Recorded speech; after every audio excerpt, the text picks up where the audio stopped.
Testing, testing 1, 2, testing 1, 2.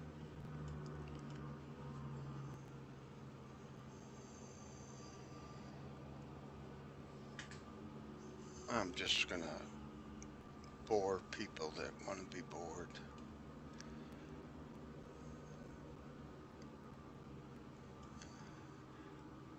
I'm in St. Louis, Missouri. It's actually where I really am too. My name is Captain Kirk. No, my name is Bob Dietz.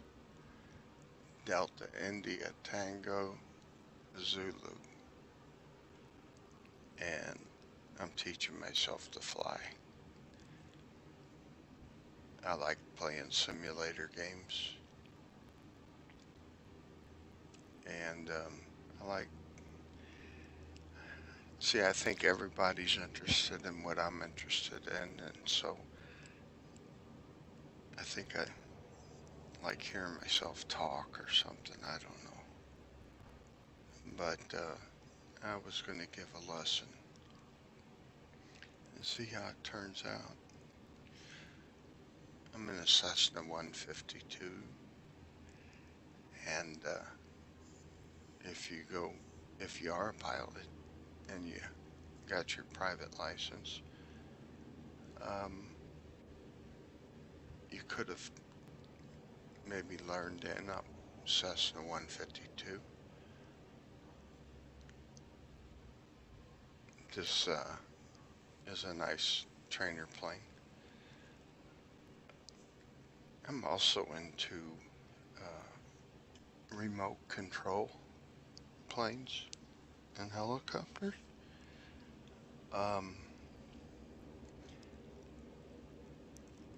And I forget what I was going to say. I'm a heck of a podcaster. Here's the placards.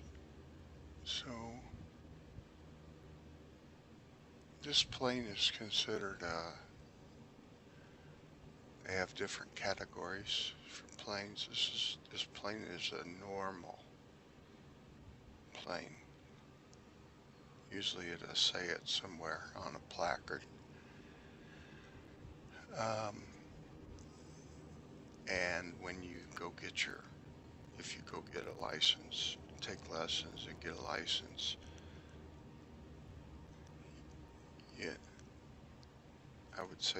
I would assume you start out on a plane like this or a 172,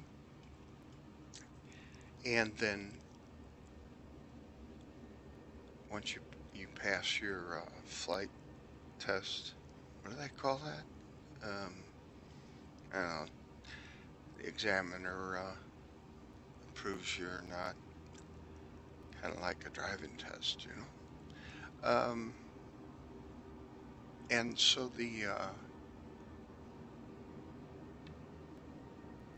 you have to learn. There's a lot more than I know. But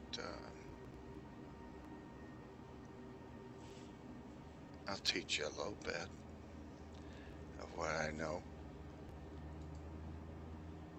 See how that disappears?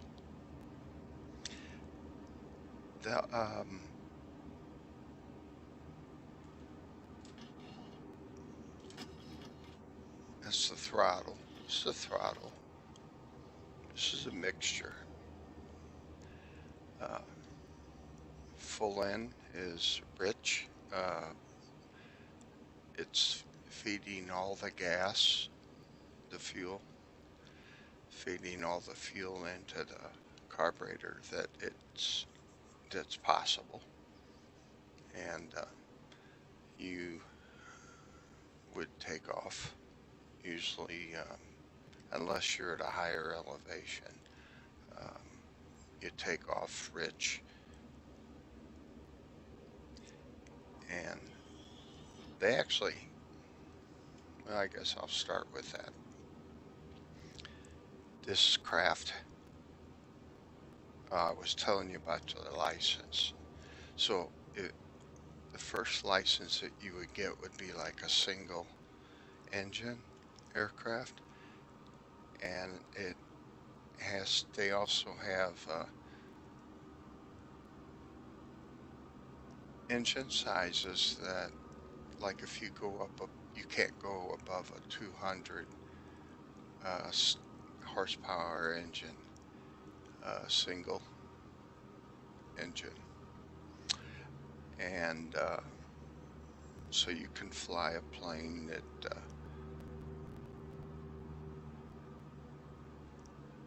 is a normal, classified as normal aircraft with a single engine and less than 200 horsepower. If it's over 200, you have to go get classified on it and take a test. Not a written. I mean, I would assume maybe both. I don't know. I'm not actually a pilot. I'm just kind of teaching myself because I like to play with simulators. And I found this Microsoft Flight Simulator is awesome. It's amazing. It has like Bing maps in it. So when you're up in the air, it's like Google Earth. So you're seeing real recorded live scenery of the cities and that. They do some kind of photometography or something like that, and it allows it to look 3D-ish. Now, I'm flying on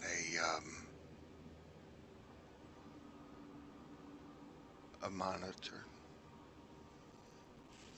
I'm not flying VR. And so there's so that was the thing. Now the another classification that you would maybe move up to would be over 200 horsepower. Then they also have one that's called complex certified. A complex aircraft has flaps, which many do, but not all, but this one has flaps. And then they'll have a blue knob here, and what the blue knob does is it rotates the propeller. Like if I turn this propeller right here, left to right, on like a pivot point or something, it changes the pitch of the prop. That's what the blue does, changes the pitch of the prop, and it changes the power that the prop is producing. So if you have the power, the pitch, flaps, and retractable landing gear, then that's another certification that you have to pass before you can go fly the plane by yourself. This plane has fixed gear.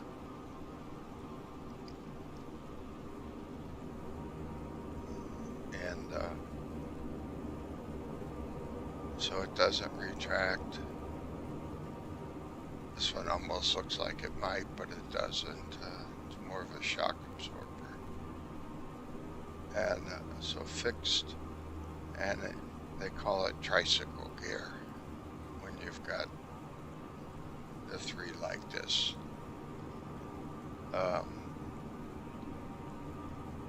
You'll see some planes that have a tail. I call them a tail dragger, and they're angled upwards because it's resting on the tail, and it all has to do with center of gravity, which they shorten by CG. They say CG, center of gravity. These are fuel tanks. There's fuel tanks in each wing.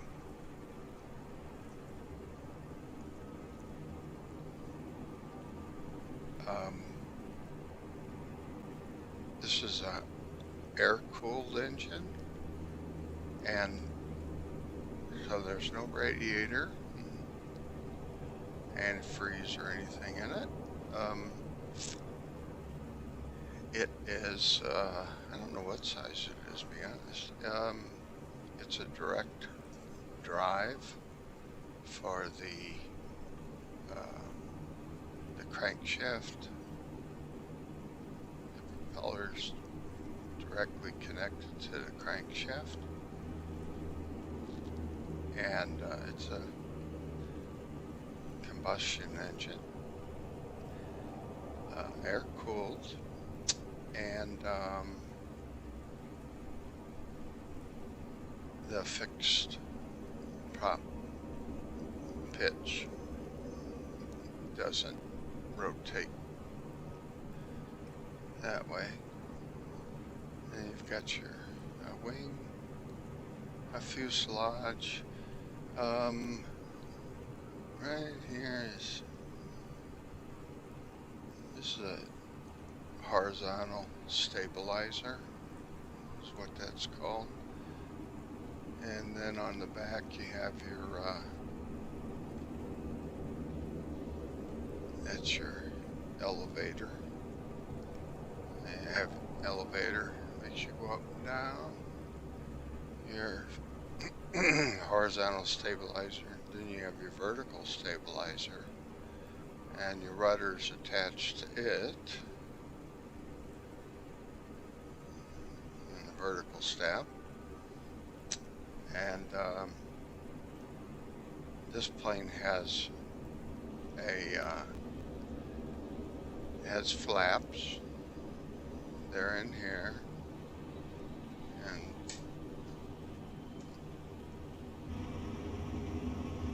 down 10 degrees. I think we all have heard of the planes, the wings that create lift by their design. This has kind of a curvature on the top. The bottom of this plane wing is flat, and I don't know what the aerodynamics, you know, it's a fad to start getting up speed. The plane wants to lift, creates lift to get off the ground. And your rudder pedals work your tail, work that rudder, and then it also on this one it works the nose wheel too, left and right. This doesn't have any effect unless you're going fast enough. You have to have enough air flowing across the control surface before it has any effect. And as you get up enough airspeed, then the rudder, you know, does work. But as before that, the nose wheel's doing the job of turning the plane, like when you're taxiing and that. So when you're going to take off, you want to do about 60 miles an hour in this, 60 knots, I'm sorry. About 60 knots, and then you can lift, and that's with the flaps at 10 degrees down. they help provide lift at slower speeds. And then these are your ailerons. So when you got one aileron goes up and one goes down when you turn the wheel on. It's just second nature to me now, but when you're building or flying remote controls, you have to be sure right is right and left is left, because you can reverse servos. And you know, some people may think that that's gonna go left, you know, like this is gonna cause it to go left. Well, it's not. It's actually gonna cause this wing to go up and this wing to go down. So you have to have that left and right correct on the remote controls. Another thing on remote controls is you have to be the center of gravity that I talked about, the CG.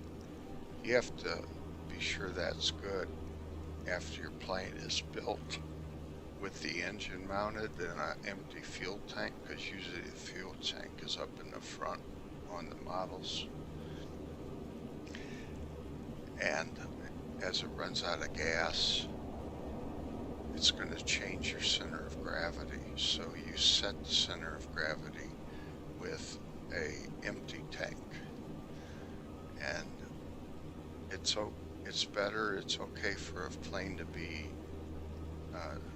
nose heavy. It's better to be nose heavy than tail heavy. Tail heavy's not good at all. So if the tank is full and you set center of gravity, when it runs out of fuel, gets low, it starts getting tail heavy, and that can put you into like a flat spin or tail slide, and you don't have any control. So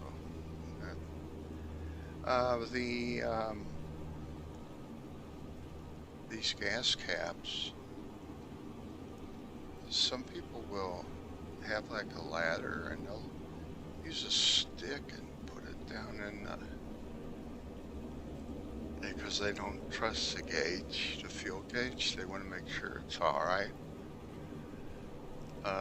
So they'll get up there and stick a stick in there like a oil dipstick, you know, type of reading, and you'd see where the level of the fuel is on both tanks, and then you can compare it to what it's showing in the plane on the dials.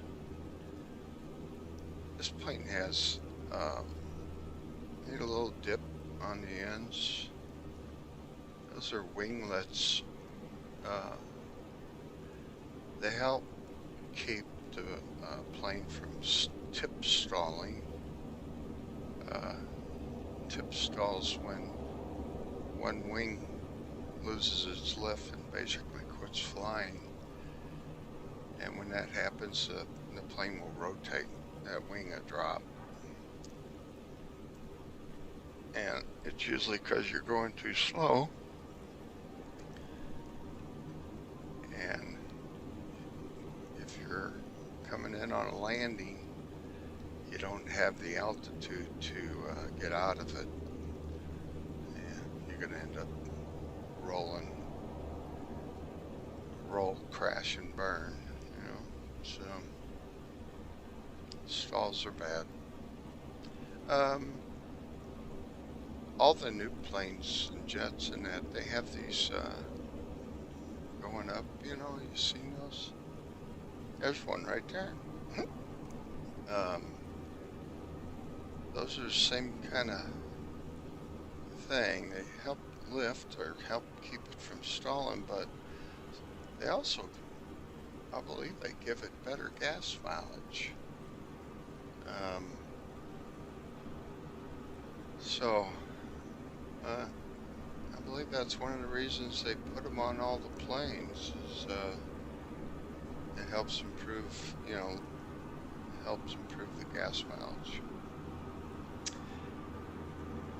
Fuel can get kind of expensive. So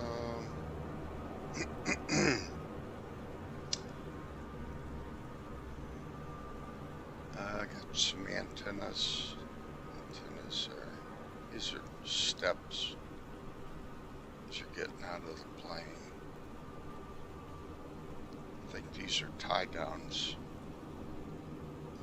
They'll tie these down when they're not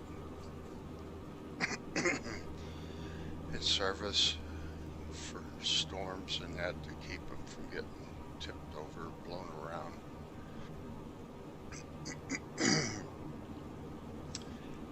And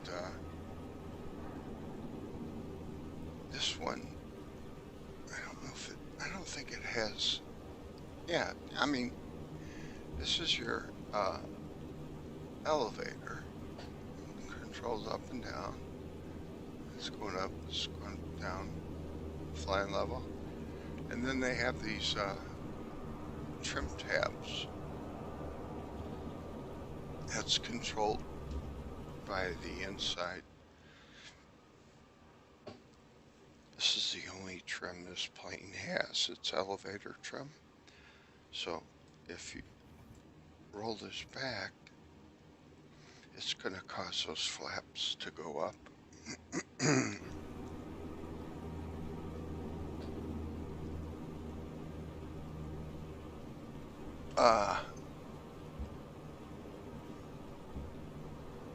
Wait a minute.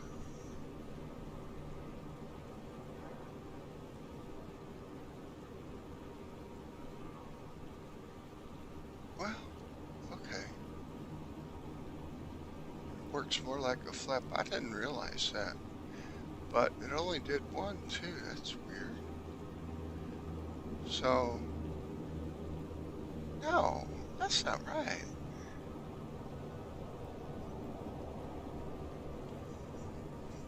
That's first, if you ask me. Of course, nobody asked me.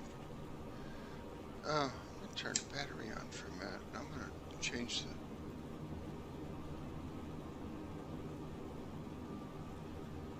I'm putting down to get the nose down. I didn't know that. That's weird. That just don't seem right to me. I mean, this would make the nose rise, but now you're telling me that if I want to put the nose to rise, that's going to make it go up? Well, I told you I don't understand aerodynamics fully, so it just seems wrong. I'm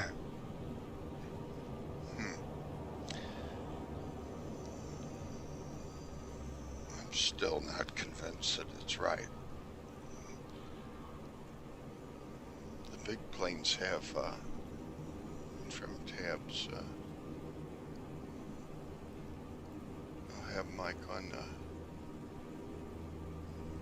rudders, elevators. I'll have them on the ailerons. This only has elevator trim.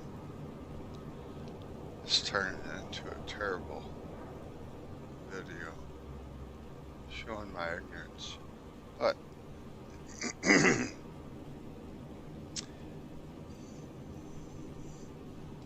back in the plane, I turned the battery on, which if you run it too long, the battery would go dead like in your car.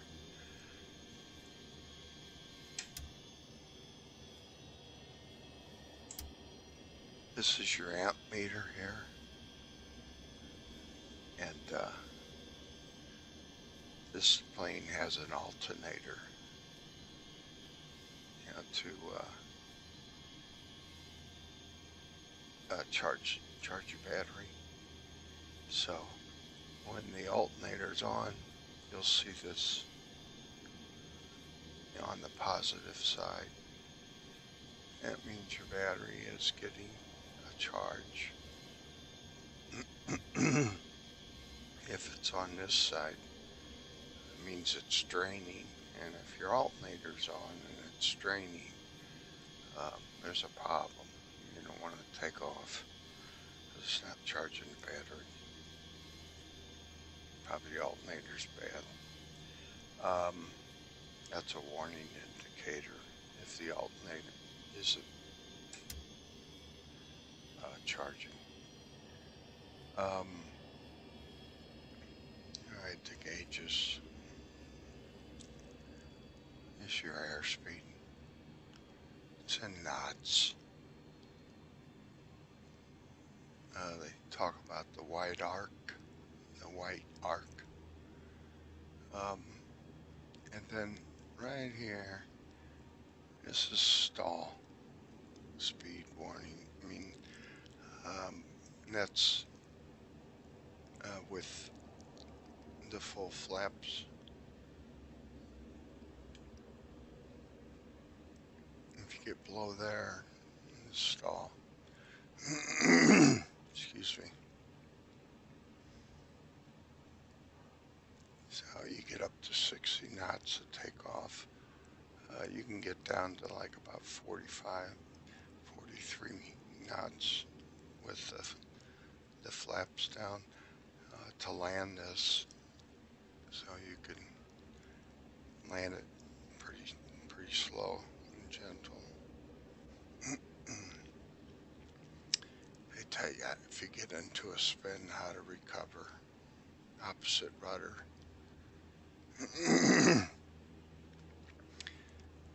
Maneuvering speed is 104. That's knots indicated airspeed is what that means. Suction, I would assume, is vacuum. And this is your turn coordinator or bank indicator. It says no pitch information, so it's basically telling you the pitch would be the plane going up or down. This is only side to side. And then there's a ball here. That ball, this is like a level. It goes back and forth.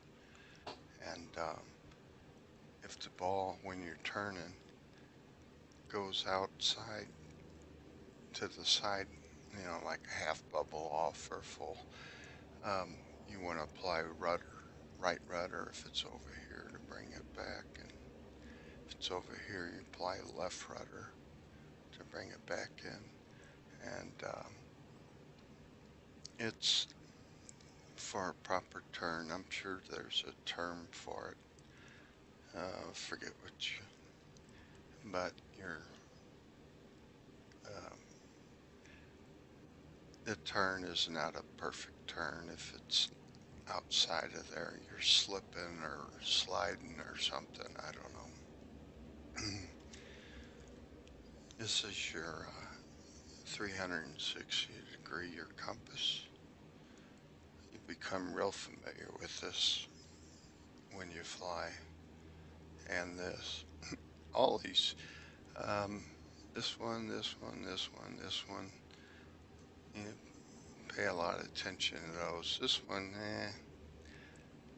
the ball more than this, because this kind of gives you the horizon gauge will give you your, and it won't come on until I start the engine. I'm going to start the engine up. Okay, so in St. Louis, we're like around 550 feet above sea level. And that's what this is actually indicating. This is your altitude, and it's saying we're like 550 feet above sea level. You don't take off at 0, so you have to pay attention to the airport's elevation.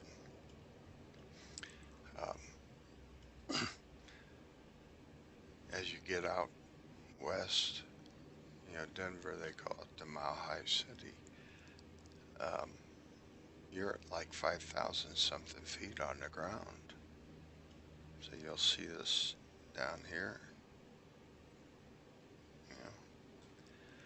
This is the thousands indicator, the little hand.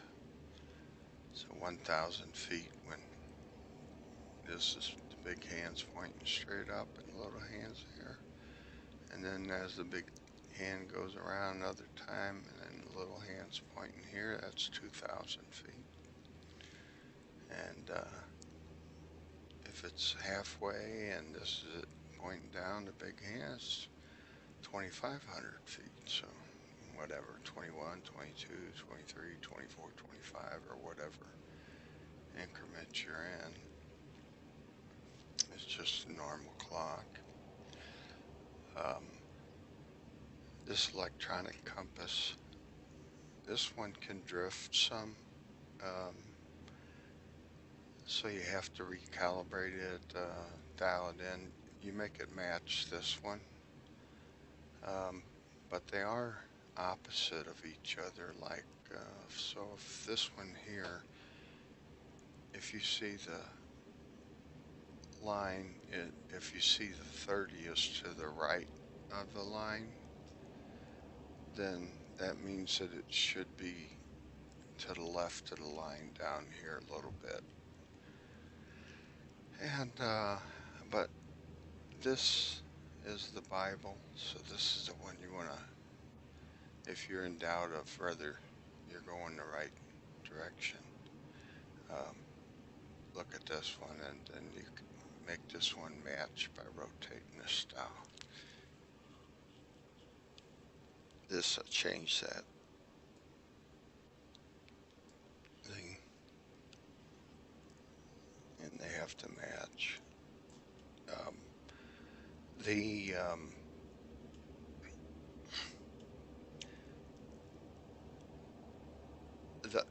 The compass,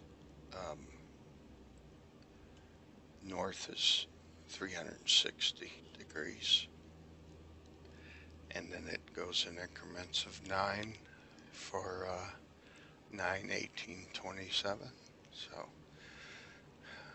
9 is east, that's 90 degrees.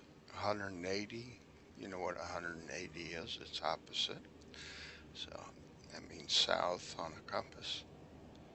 180 degrees is south, and then 207, 9, 18, 27, 270 is you're going west.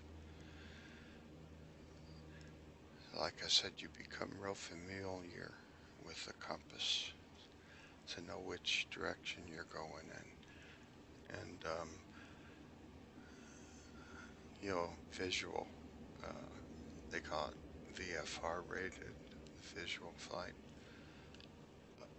That's what you usually start out with, and you learn to fly visually by landmarks, highways, lakes, airports, the arch, any kind of landmark type things. You learn, you know where they are, and so in relation to where it's at and between the direction you're going, you know which way to go to get to where you need to go. Like if you were going from here to Chicago and take off at the airport, you would follow 5570, highway. That'd be the easiest way to maneuver to fly towards Chicago. visually. Flying around St. Louis, the river's east, so you know, if you're kind of west and you're not sure exactly where you are, if you fly east, you're gonna run into the river, Mississippi sometime. And then I'll turn that on, get the engine going. So push this in so it's getting full fuel. We can prime the engine like you do a lawnmower. Yeah, you push the little red primer bulb. This pulls on the, primes the carburetor, fills up the bowl with gas, the float bowl, and you can give it a little throttle here. Push this in a little, if you wanted to. You don't want to like push in and out, pump it up. You don't want to really do that. It could catch fire, cause problems. So we got to turn the battery on, and now we turn the key over to start. Cranks. Oh, it's not starting. I probably got the fuel off. That don't happen very often, but it is. Here's your fuel cock. Yeah, this is your fuel shut off, and you can see the handles up. That means it's off. It's down. So now we're going to get fuel. I'll give it prime one more time. And we'll turn the key.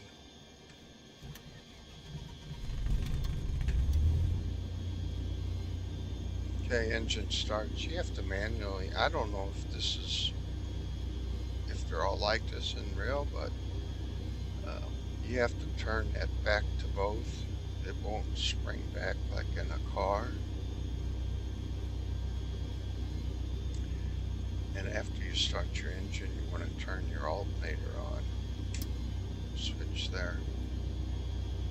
And this show you the difference on the meter over here. There's the alternator off, and we're draining the battery. It's on the negative side. Turn it on, it's up, it's charging the battery. So that's a good sign. This is our parking brake. Then your two fuel tanks, your right wing tank and left wing tank. Looks like we got 50% of fuel, half a tank, and then the gallons is down in the bottom. So we're in between 6 and 12. I'd say we probably got about maybe 9 gallons in each tank. So your horizon gauge, as the inside portion here goes back, goes down, that means you're climbing. And then it tells you how many degrees. If this starts going up, that means that your nose is going down, so you're diving. And then this is your turn. That's 10, 20, 30. Usually don't want to turn past 30. A nice 20-degree turn, nice and smooth. So this is a real valuable tool. Now this, like I said, this will show your turn, a bank angle also, but this will too.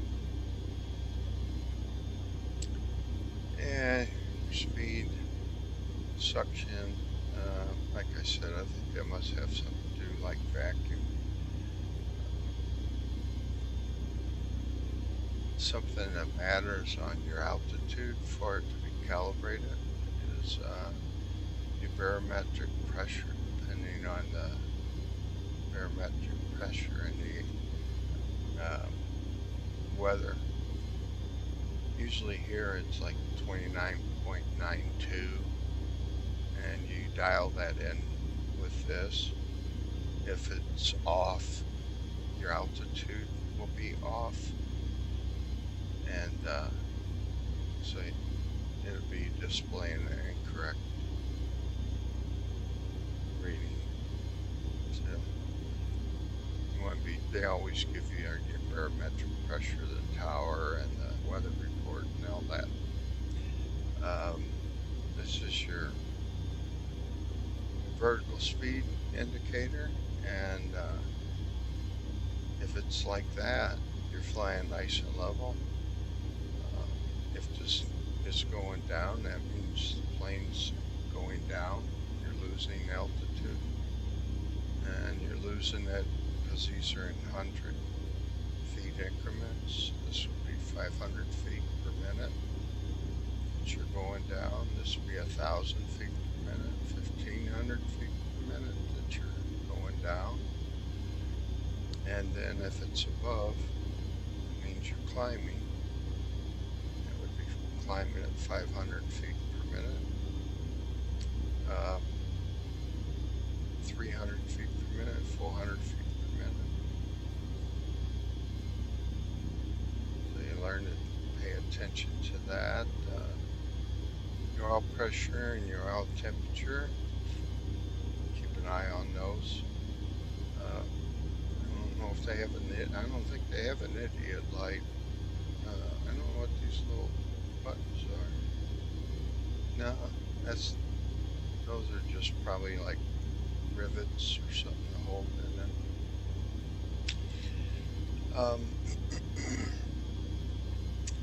This is for your to light up behind me. This dashboard doesn't light up.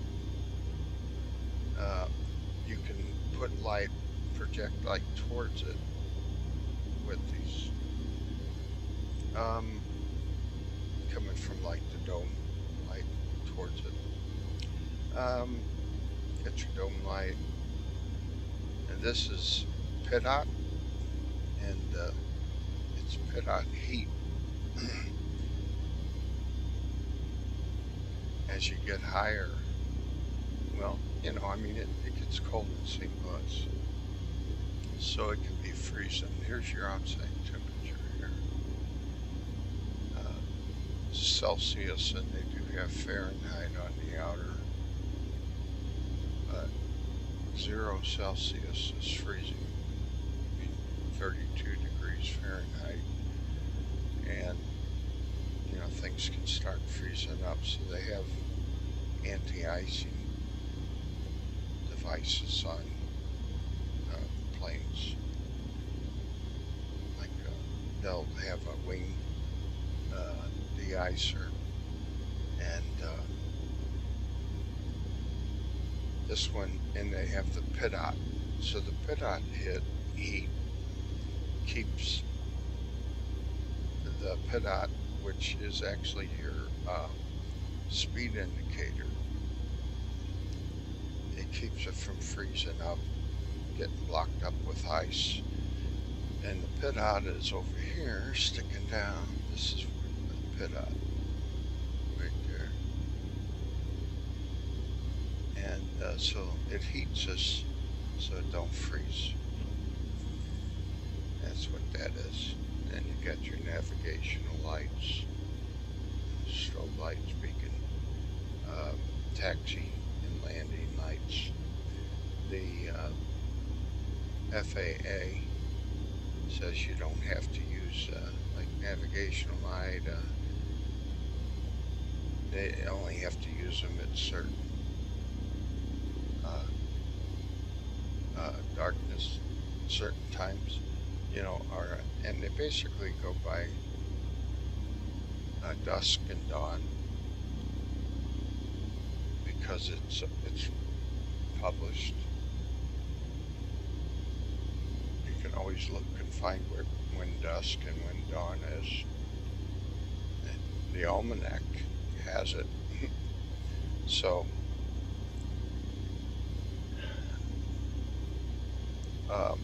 if they say you have to have the lights on, an hour before dawn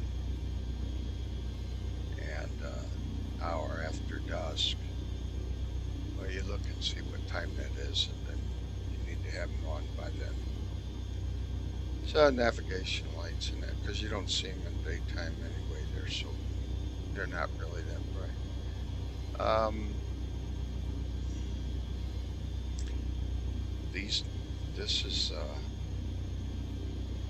These are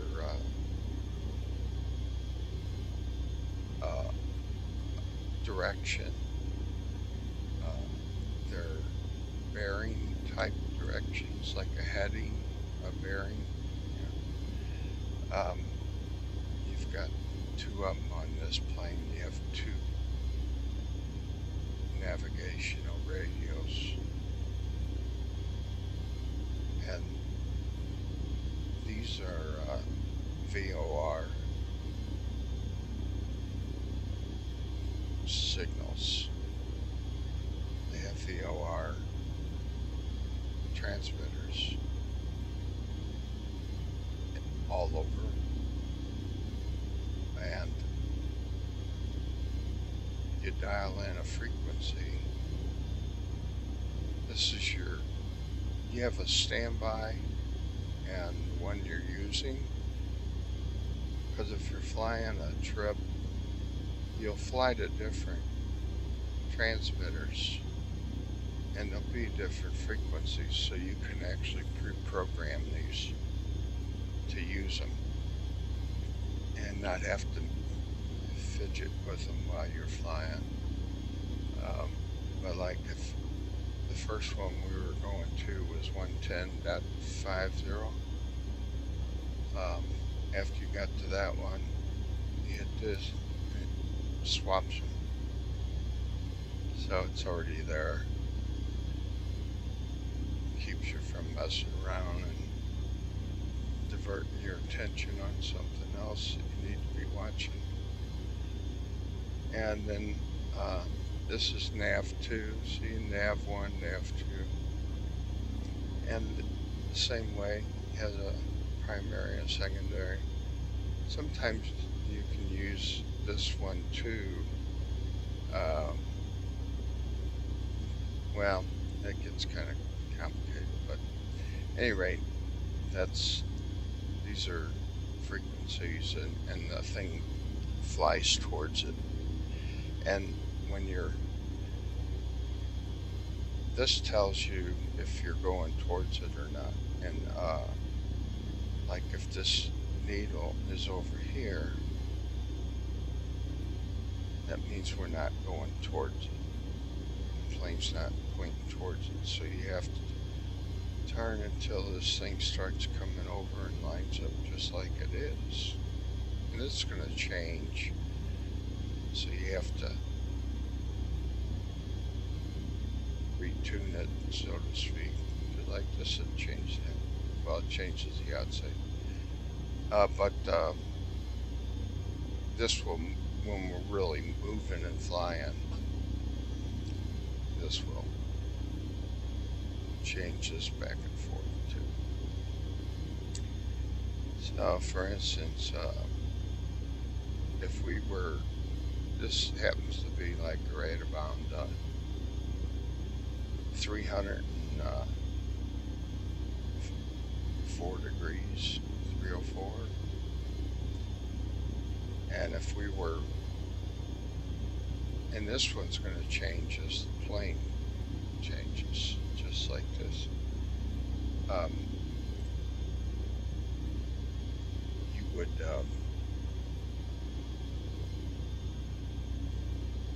when that line is straight up and down, when this is like right there, and this line straight up and down, that means we're going the right way. And you'll see this start to drift off, and then you need to bring this one. This is the one you watch to know when you're going the right direction. This one's constantly, well, they both constantly change, but this is the direction you're going. This is the direction of the transmitter you're going towards. And that's,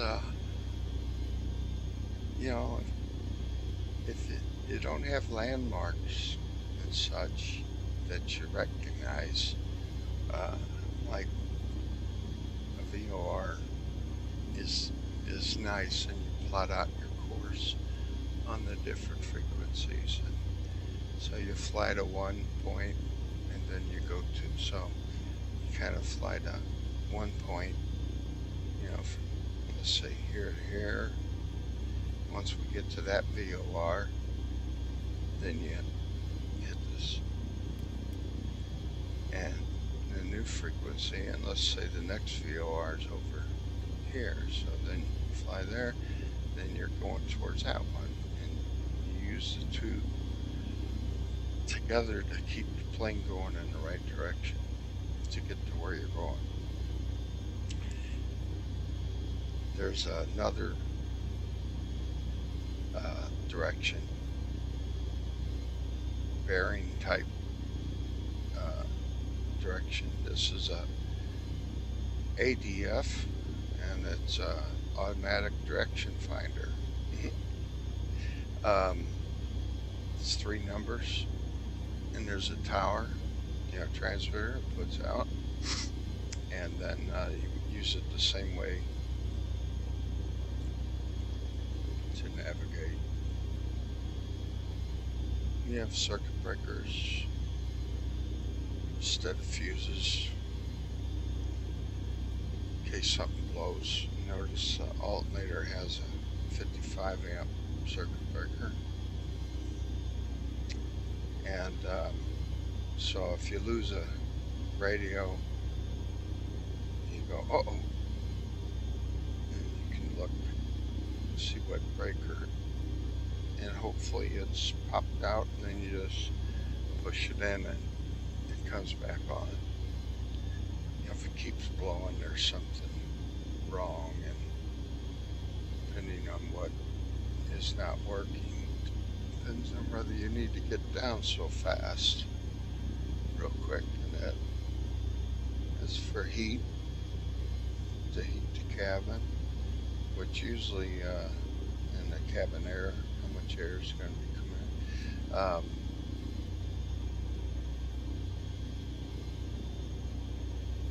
I guess, yeah, see, the farther up you get, the colder it gets.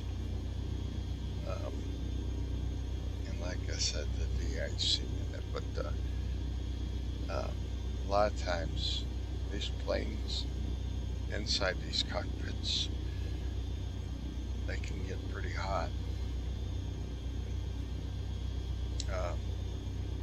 You know, probably 100 degrees or more. So this one don't have air conditioning.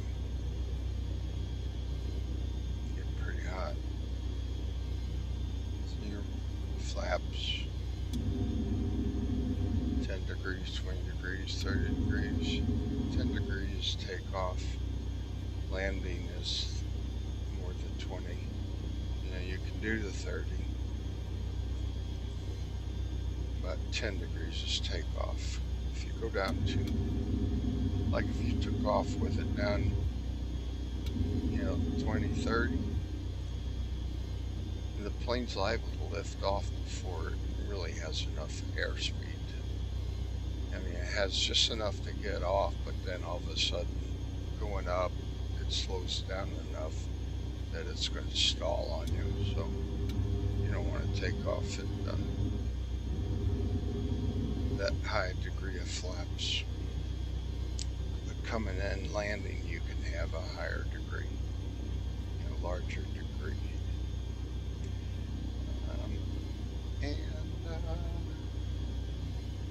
carb heat is, you pull this out, it basically, I think it removes a filter. Stops filtering the air or something. But you notice that the RPMs went down when I pulled that out. That's a good way to test that it's working for pre-flight check. And but you want that out, like if you're landing, you want that out all the way, because it helps keep from moisture getting in your fuel and causing the engine to die. Dries up the moisture in that area. So it's kind of important, especially in certain areas, that are really, moist. Florida or something like that. I mean, here it gets pretty humid too, but around water and that, so you want to use that on this plane when you're landing, but then you want to put it back in, because like I said, I think it removes a filter, and you can suck in a lot of dirt and junk that you don't want in your carburetor.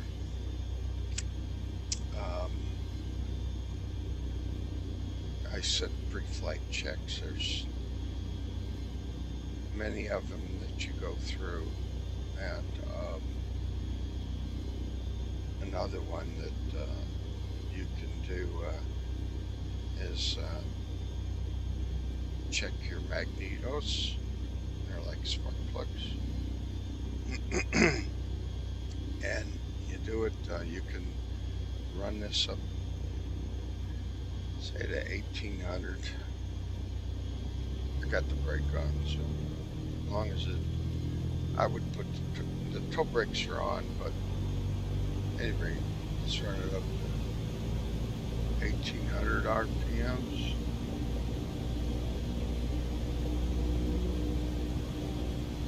It's pretty steady there. Now, if I turn the key, right now both magnetos are on, but I can turn it to where only the left one is on, and turn it. Then you watch, and you'll see the RPMs drop. So now I'm going to turn it back on both. See it go back up, 1800. So that tells you that your left magneto is working. And then you turn this, the right one is, let me think, no, the left, yeah. So now, I'm getting mixed up here. I don't know, but anyway, I'm going to turn it to the right, and it drops down. And then when you turn it back on both, it goes up. So that tells you both magnetos are working. That's another pre-flight. And then, like I said, the carb heat, to kind of make sure the linkage and everything's working there.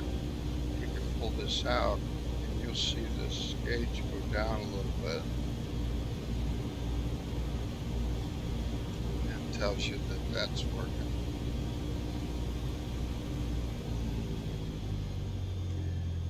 When you do a run up,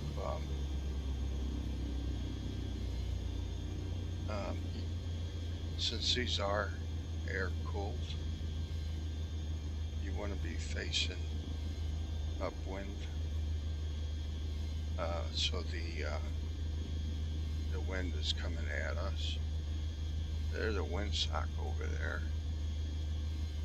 or you can listen to the radio for ATIS. It'll tell you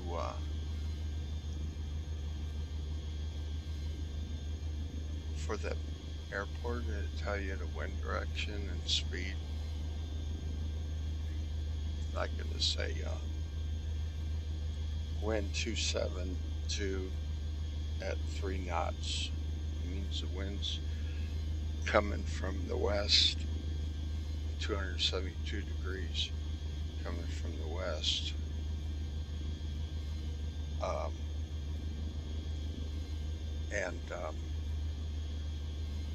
3 knots. I'd say it's calm right now. But it looks like the wind, if anything, it's angled towards the west right now. But it's best to do those run-ups on facing the wind, so the engine doesn't overheat on you.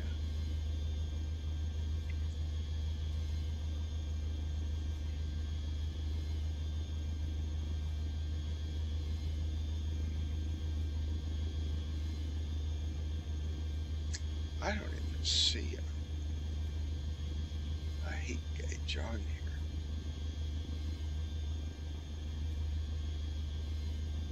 Like your exhaust temperature. I guess there's nothing you can really do about it. But it'd be nice to know if it was overheating. See, and again, I'm not a pilot, so I don't know. There's probably some kind of a alarm or something that goes off, you would think, if it was getting too hot. But I guess, what are you gonna do if it gets too? It's air cooled, so not a whole lot you can do. If it had air conditioning, you could turn that off. Take some load off it.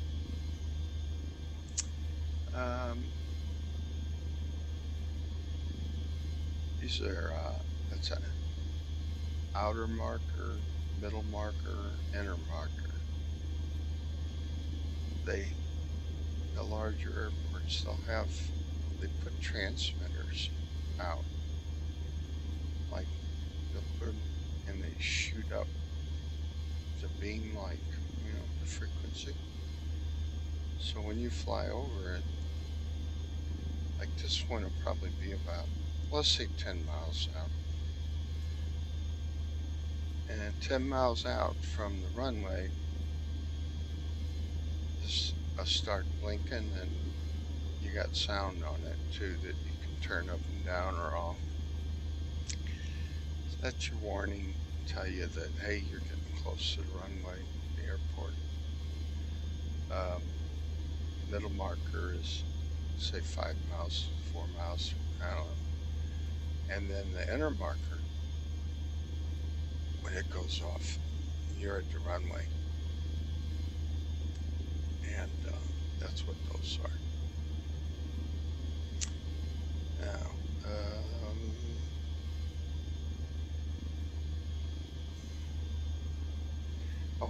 this very important device.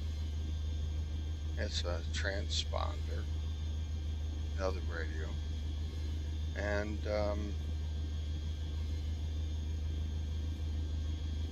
they call it a squawk box, and it's the way that the tower keeps track of you in the sky, where you're at in your altitude. And they'll tell you, like right now, they would say squawk 1200, or if they wanted 1207, squawk 1207. And then this also has to be on, otherwise they will be yelling at you that they don't see your squawk frequency, like it's turned off or what have you.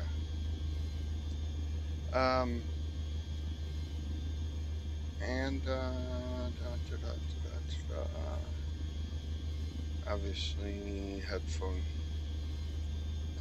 mic jacks, headphone mic jacks. Okay, Windows, is this out? Yeah, I guess it does. Don't open window above 143 knots, indicated airspeed. They have warning placards, usually all over the planes, that warn you about something, and you should pay attention to it. Just tell you when you can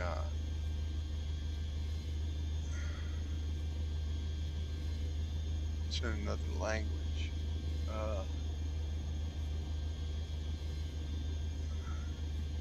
No, it's not.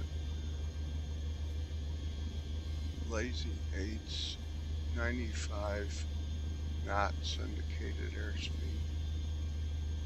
Steep turns, you want to be doing a minimum of, is it 95 knots? All of them are 95 knots. I don't know what that, it must be, that's a maneuver. I don't know what it means. I know what lazy 8's are. Yeah, I know what a steep turn is, but I'm not sure what that is. Spins.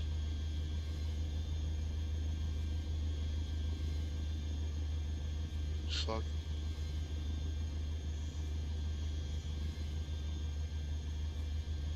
This plane, I saw utility. What's this say? Compound. The markings and placards installed contain operating limitations which must be compiled with when operating this airplane in the utility category. So, I guess this is not normal. I guess it's utility. And, but they have normal utility, they have aerobatic, heavy, I'm not sure of all of them. And like I said,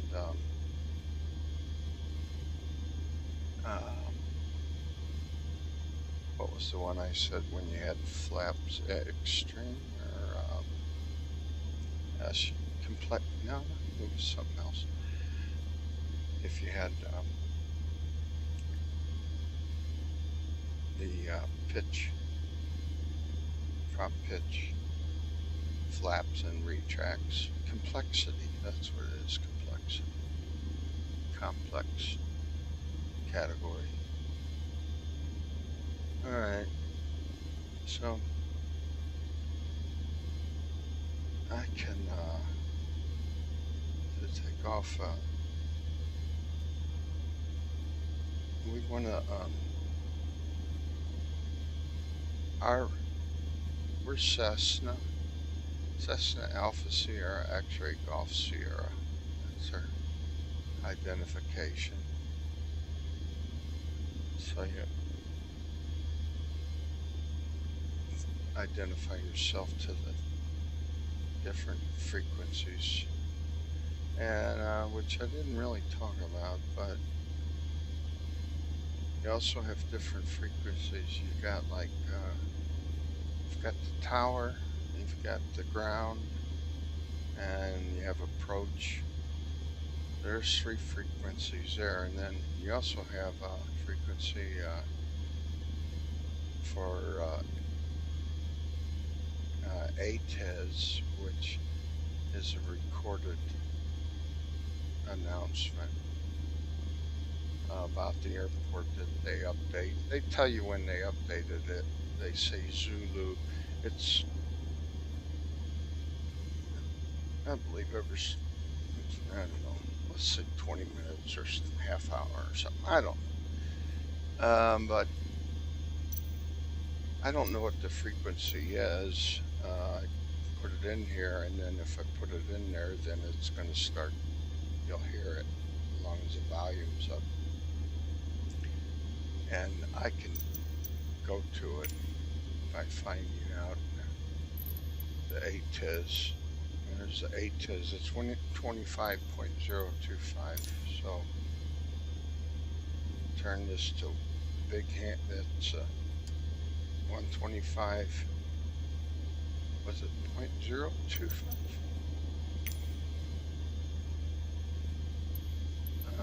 Yeah, 125.025. So we got to change this to 0.025.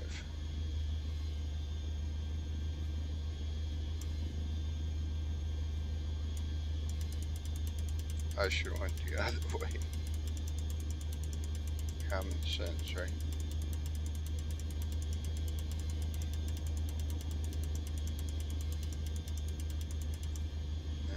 Okay. I hear him come on. Oh, I gotta switch it to use. St. Louis Airport information, Charlie 1900 Zulu. Wind calm. Visibility, 9er. Sky condition, clear. Temperature, 15. Dew point, 1 tree.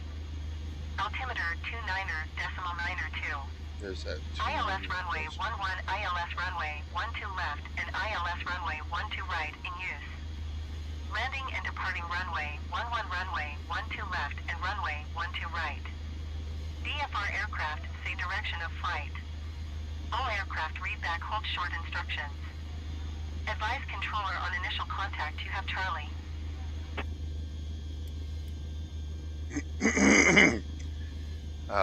So their code name is Charlie. Basically, the information that what that gave us is down here. So they started out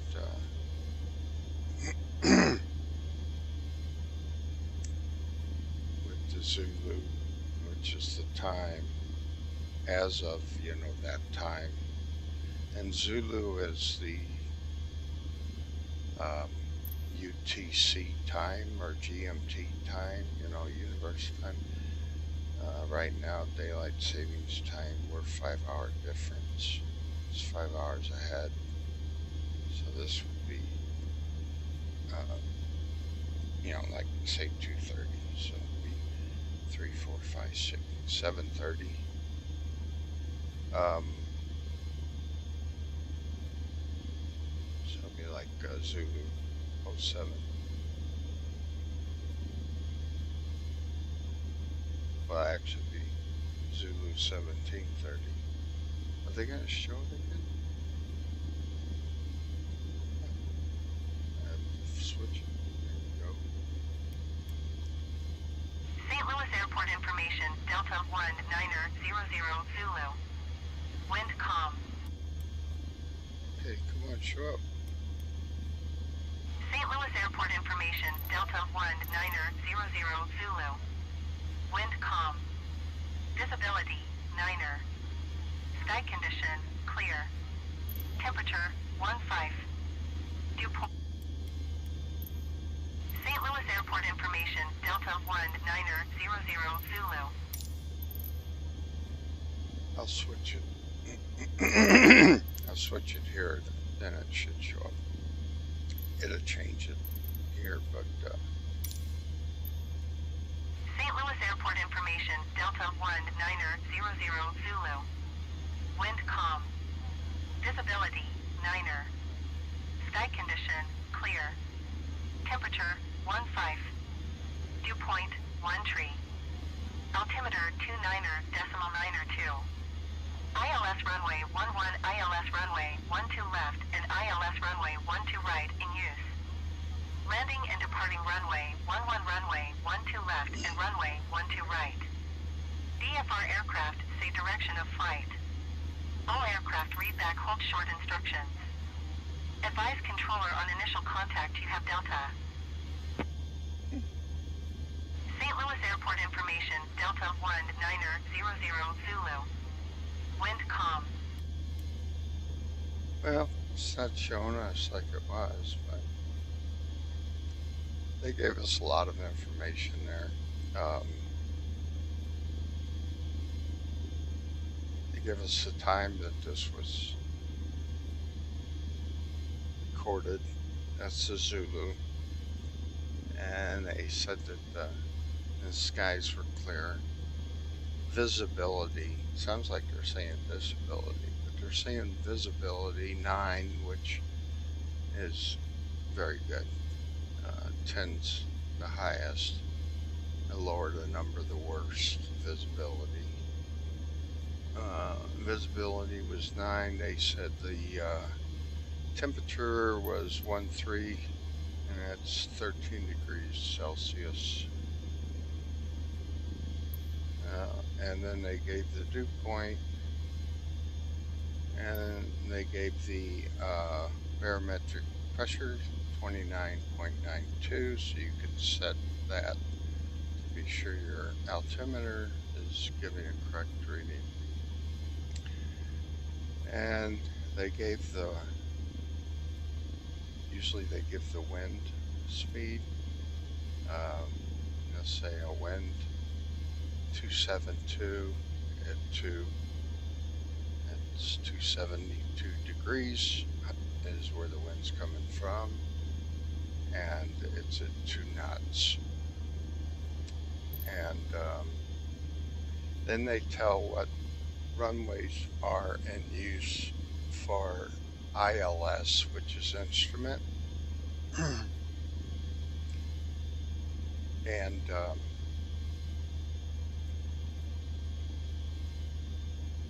they tell you VFR aircraft, which is visual like us, to indicate direction and blah blah blah, and be sure and let them know when we're wanting to move and take off and stuff. So I'm gonna contact the ground.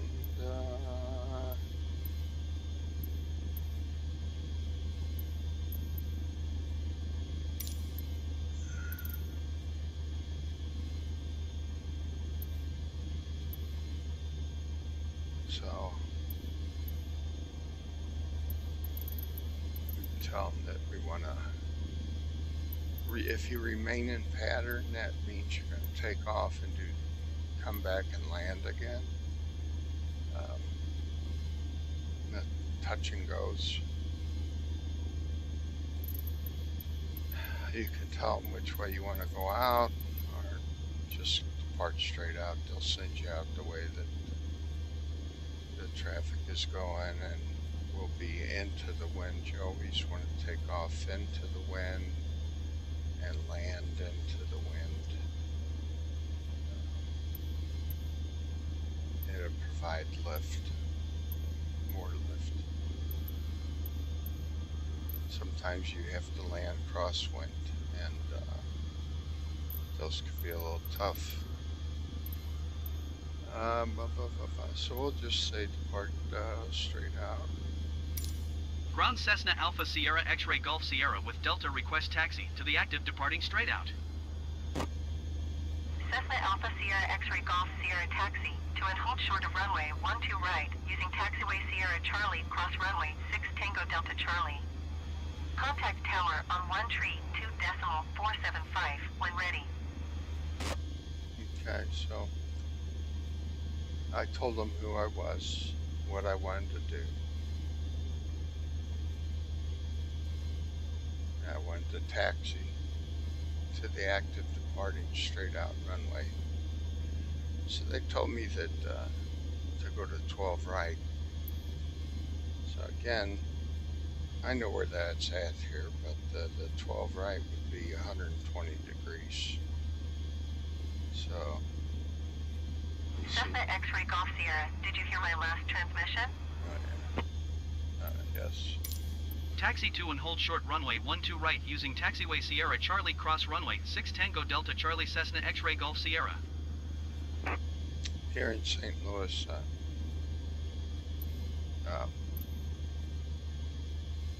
I don't know if I said this, but the runways are labeled by the direction that they run. So 12's 120 degrees. And by the compass, 120 degrees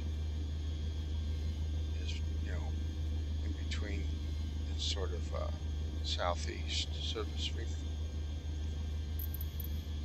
So 120 degrees is 12, and they have 2 runways here in St. Louis. They're over to the right here, and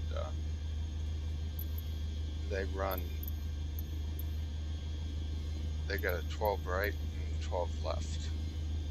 They both go in the same direction. The other end, the 12 right and 12 left, is 30. So the other end, coming this way, going west, you got a 30 left and a 30 right. Well, if they tell you that you're gonna, be landing, go straight in 30 left, you know that we'd be going perfect direction for 30 left right now. So we're in the complete opposite. But then they tell us how to get there. We want a taxi using S, Sierra Charlie cross runway 6, Tango Delta Charlie. Those are taxiway letters. And hold short of the runway, 12R, and contact the tower on 132475 when I'm ready to ask for permission to take off from that runway. So you hold short of the runway. As far as just a little tip on the direction, they have I like cheating. It's 2 and 2, the number 2. So like, if I wanted to know what the other end of runway 12 was, use 2 and 2, and either add 2 or subtract 2 to the first number, and then whatever you then, like if you add 2, which in this case we would, if this was higher than 2, you would subtract 2 and then add 2. But since it's not, it's lower than 2, we add 2 and then subtract 2. So when you add 2 to 1, that's 30. That's 3. And now you have to subtract 2. So when you subtract 2, that's 0. So that's how you can tell the other end of the runway. 30 and 12 is the opposite end.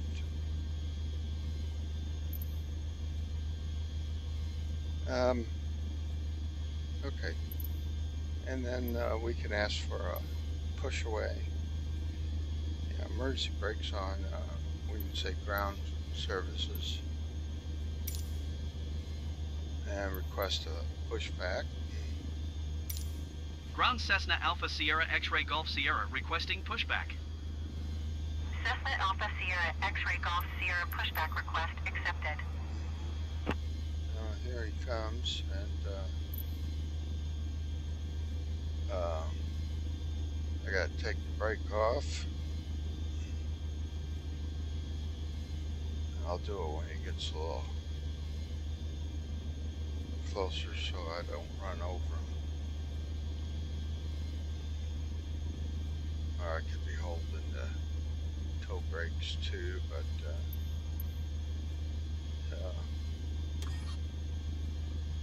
and then they'll push you straight back, to the left, to the right. You tell them when to stop. He's going back. I'm going to ask him to push us to the left. Ground Cessna Alpha Sierra X-Ray Golf Sierra requesting pushback tug to steer the aircraft to the left. It's a hill.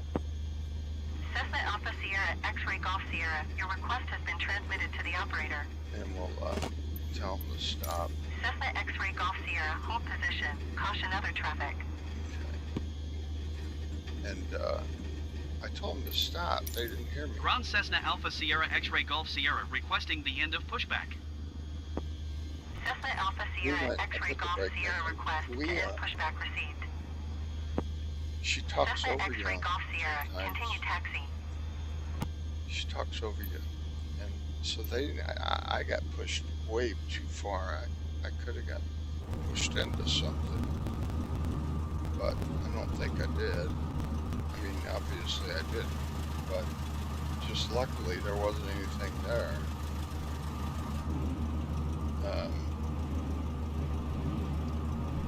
Yeah, the guy can see you too a lot of times. So you can just probably give him a cutthroat like and have him stop.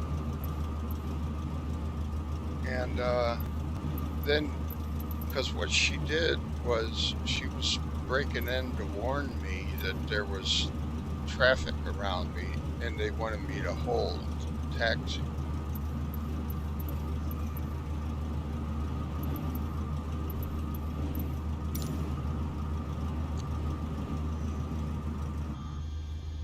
And so when she was doing that, Ground Maple 87 Tree, requesting pushback.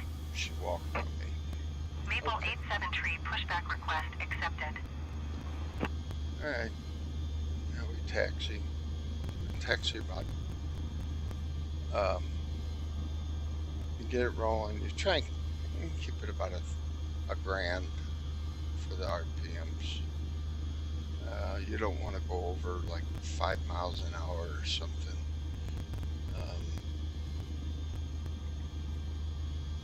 So we take the brake off. Ground Maple 87 Tree, requesting the end of pushback. And Maple 87 Tree request to end pushback received. I can turn them down or off. Ground Maple 87 Tree, with Delta ready to taxi IFR. Maple 87 Tree taxi to and hold short of runway. It's aggravating. Alright.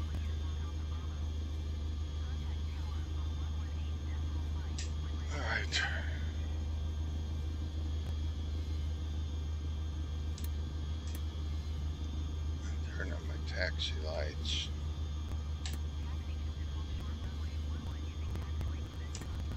Okay.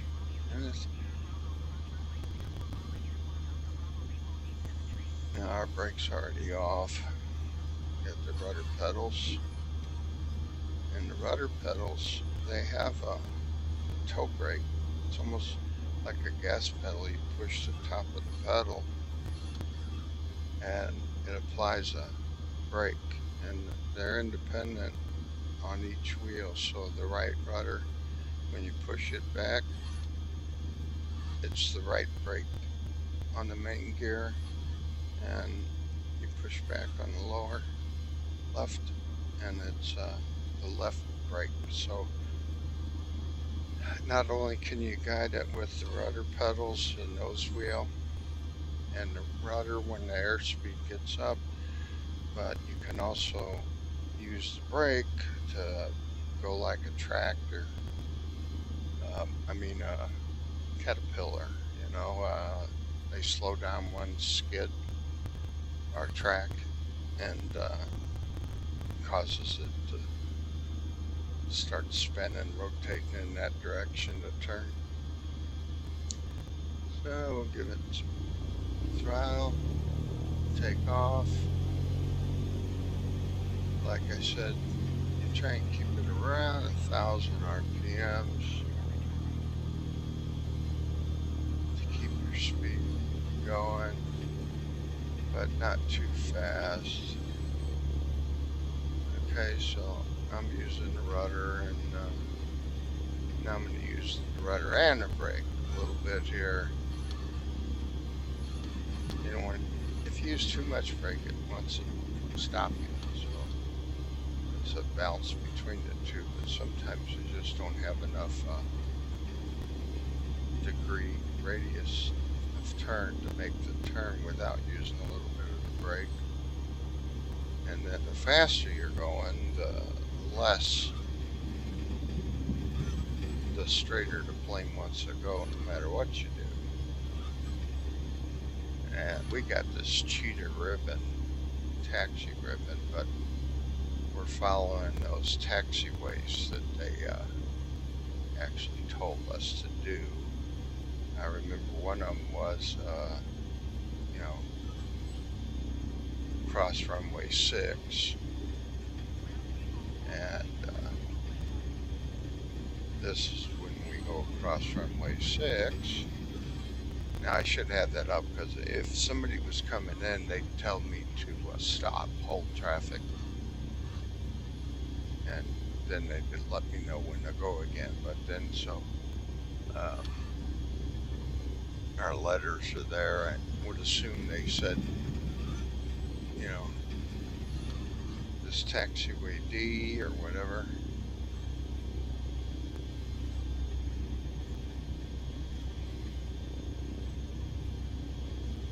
And we'll get up here to C. And up here will be where we need to stop for takeoff,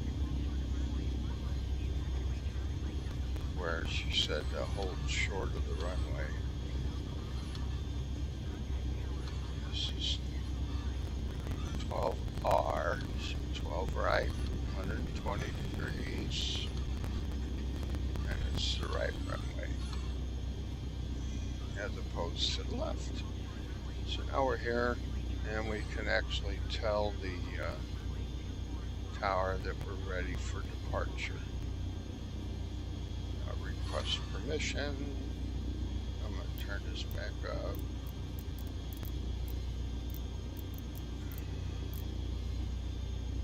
Okay, and they told us what frequency to go to. I need to look at that.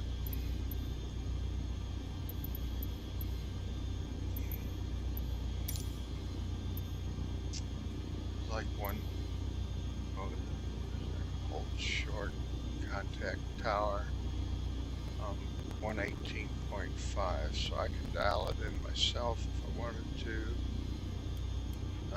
St. Louis Airport information, Delta 1900 Zulu. Oh, because it's on the Visibility, HTIS.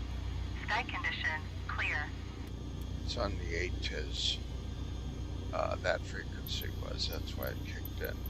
So tune into the tower, this will change this. Now I say, okay, I'm ready.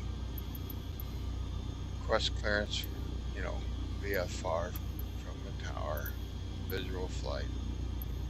Tower Cessna Alpha Runway Sierra X-Ray 12R. Golf Sierra at runway 12 right, ready for departure, straight out departure. Cessna Alpha Sierra X-Ray Golf Sierra altimeter 29.9er, 2 wind calm straight out departure approved. Cleared for takeoff runway 12 right. So she gave me the okay. Cleared for takeoff runway 12 right, Cessna X-Ray Golf Sierra.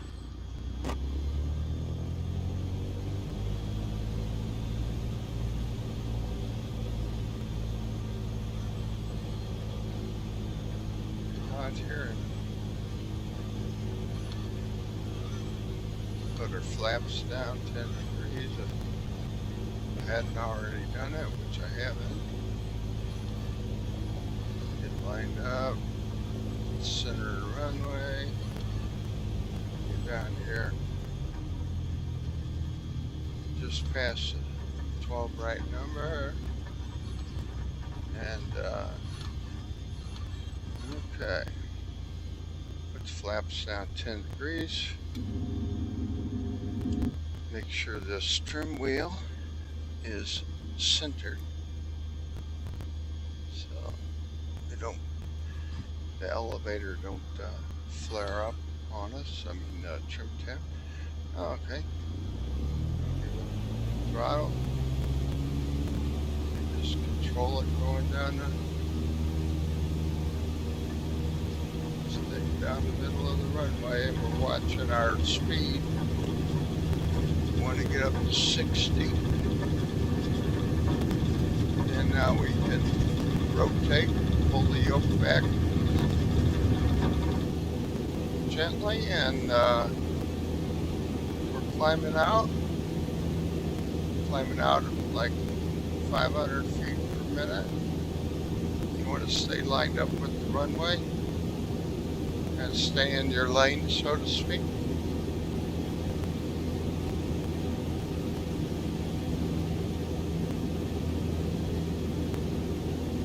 And I want to raise the flaps, which causes you to drop a little bit, but you'll be able to pick up more speed. We got good speed right now. We're almost 90 knots. Tower Cessna November 6172 Quebec is 1 mile southwest, 700 feet with Delta to land. Cessna November 6172 Quebec Tower. Altimeter 29.9er, 2, wind calm, fly left, traffic runway 11. Turned them off for a minute. Okay, so there's the inner marker, and that's actually the inner marker for the opposite end of the runway, which is 30 left. That's the middle marker. And they're going off just because they're there. They're not for us really to, use landing. It's just they're going off because they're there. Okay, our speed is, we're getting a little fast. I want to back off on the throttle here and get that down below the red on the RPMs. And we'll leave that there. And I don't want to have to keep pulling this wheel back. So what I can do is dial this trim tab to the elevator. I can dial it back and then slowly let up and see how it's going to react. I could tell it was still going to nose down a little bit, so I'm going to dial back a little more, let up on the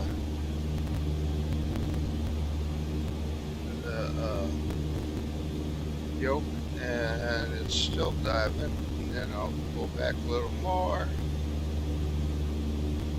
on the elevator trim. Okay, now this is at home or rest, and we're continuing to climb a little bit. Usually you want to maybe about half a horizon, I don't know, probably about 5 degrees. We're doing alright, we're doing fine. The main thing is you want to keep an eye on your speed too. Because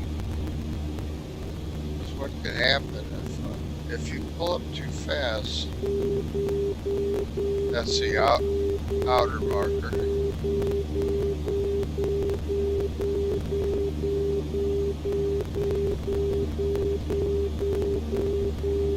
You can turn those off.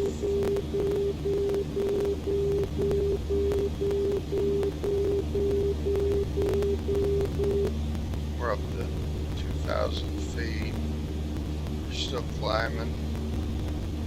Going up 500 feet per minute, so I want to actually dial this back a little bit.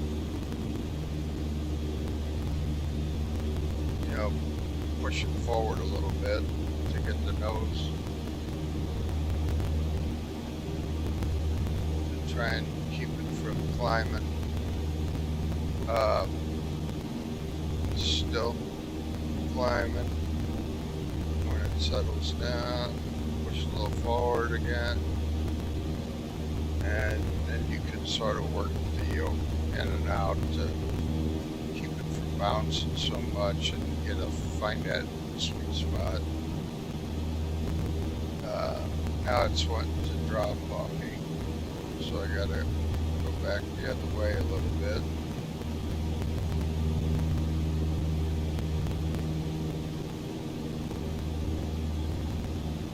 Start to settle in. Speed matters too. You can adjust the speed or increase the speed. Increasing the speed will cause you to climb. Decreasing will cause you to, lower, level off. Oh, be low.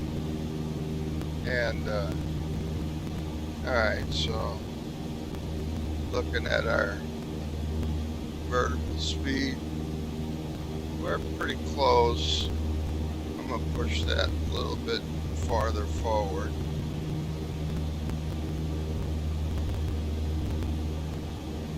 To get this to pretty much stay about zero. And it's a real small adjustment. I have a trim wheel on my controller. And just using it instead of reaching down there.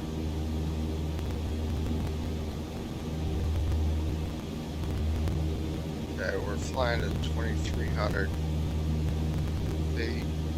We're doing about 100 knots. We're in the green on the RPM gauge. The battery's charging. We're flying at 160 degrees, which is 180 is south. So we're going southeast, almost south. This is an airport called Parks. Airport's across the Mississippi River from downtown. We're actually over downtown pretty much.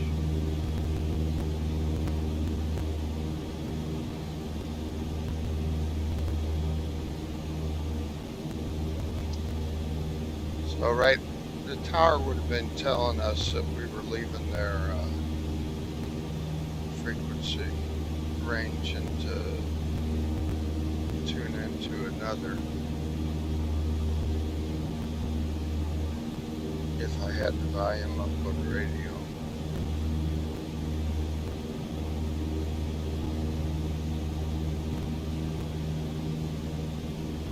Fuel looks good, everything's looking good.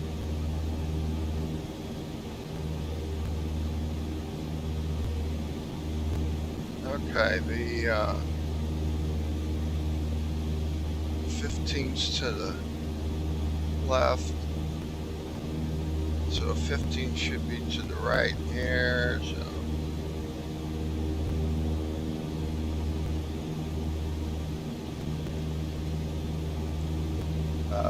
this flight simulator lets you press D and it will change it if it was off, but it actually was on, so didn't change it. I had dialed it in. Okay, let's see, that's 140. It's real close.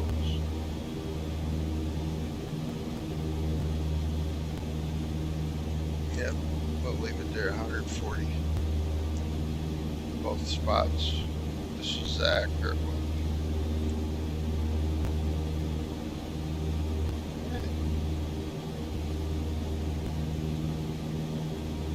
Your elevation, you know, it kind of changes as the wind.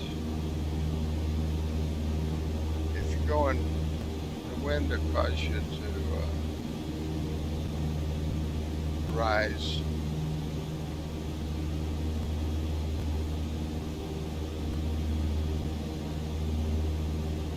You go up or down a little bit. Into the wind will cause you to go up. Downwind will, when the wind's at your back, it'll cause you to go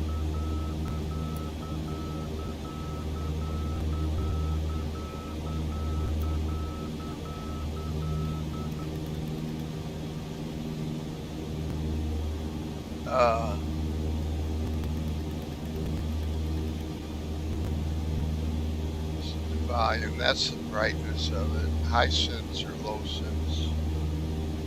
And the speaker or headphones. Yeah, I guess so. But that isn't operational on this plane simulator. Going down just a little bit. We're approaching 2,000 feet. And I could just bring that trim wheel back a little more. Get it level off. Which makes me, now I want to look at that rear trim wheel. Or trim.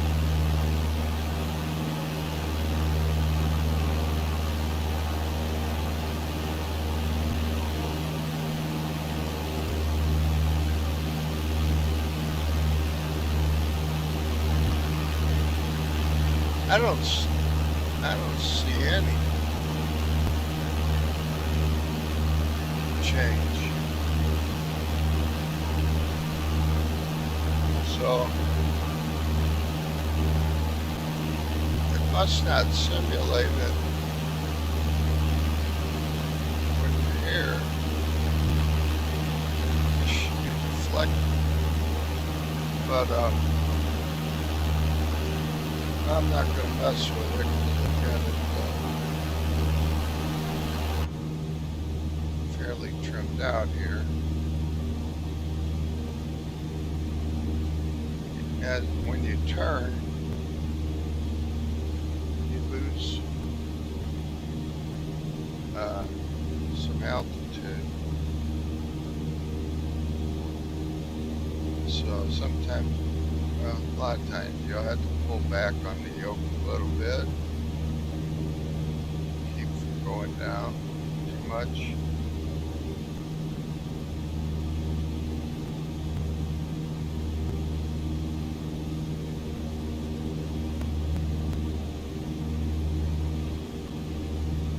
That happens because you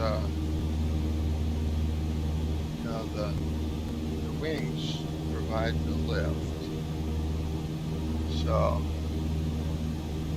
we got less wing surface. It's kind of,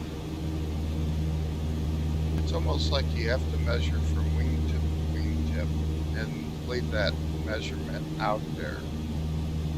So when you're turning, both wingtips will be farther away the more you turn from those white lines when it was level. So it equates into less wing span, less wing surface to get the provide the lift. Kind of shortens your wings, so to speak. That's why you boost your lift.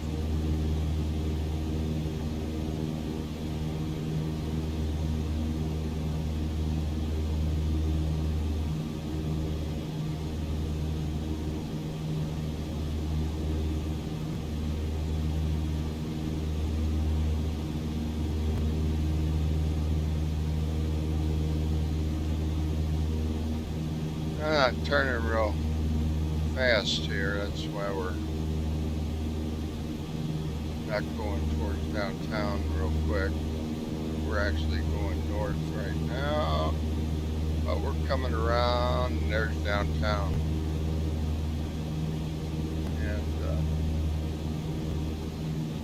we are moving pretty good, 100 miles, 100 knots, so we traveled pretty far. In a short amount of time.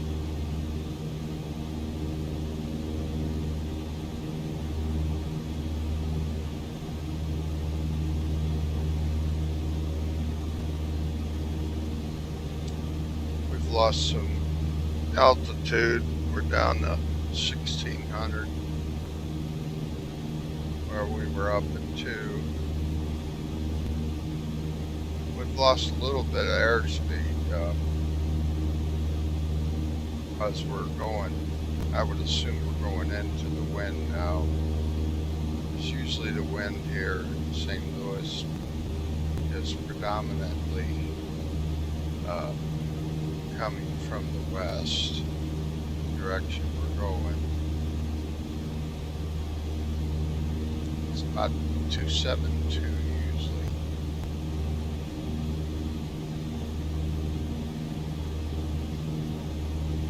West is 270, so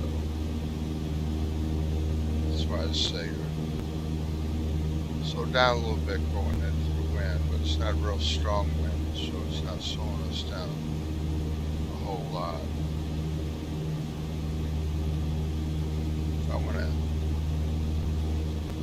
We're up to 1600, so we went back up a little bit there, but I can roll back on the trim tab a little bit. Now it's going up a little.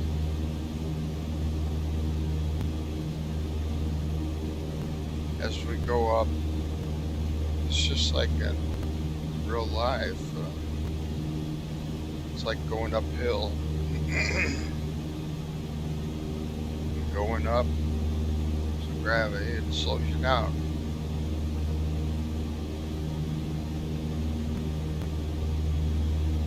Roll downhill, you roll faster. So since I moved that back a little bit to climb, it lowered the speed. But it's climbing a little bit.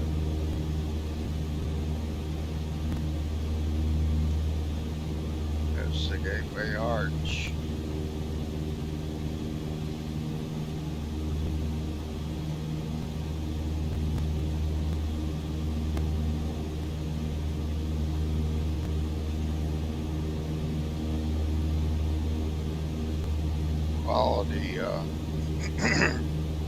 Quality for you is worse than it is for me.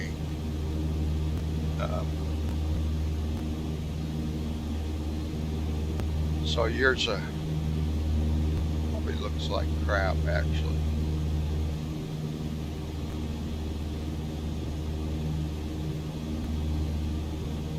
Where mine is crisp and clear, the dials and all that.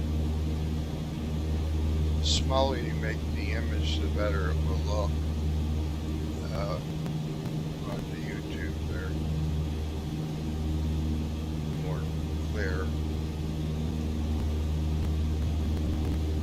I'm flying on my monitor. I actually have a TV for a monitor. It's a 65 inch LG OLED, organic LED, and it also has well, I don't even have it turned on, but it does have a synchronous card in it for video, that it keeps your graphics card in sync with the what the TV can accept, the speed of the video transmission.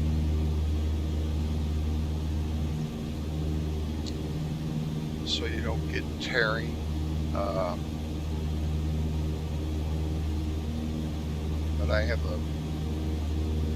I've got a pretty good system, and I have an RTX 3080 Ti graphics card that's water cooled with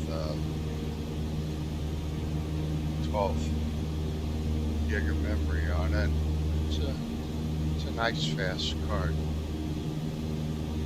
I've got an i9 processor.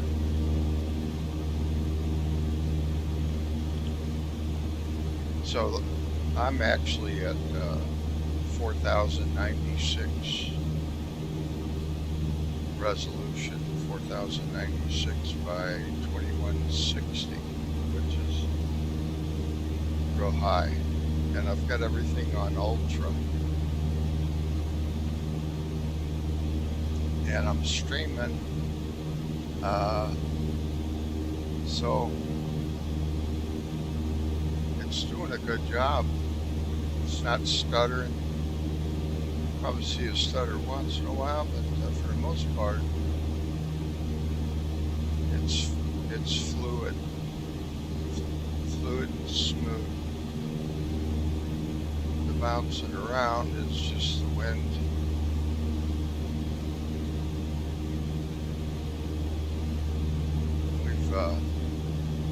Definitely climbed up. We're at 2,600 feet. I'm going to give it a little down on the trim, elevator trim. Not keep climbing.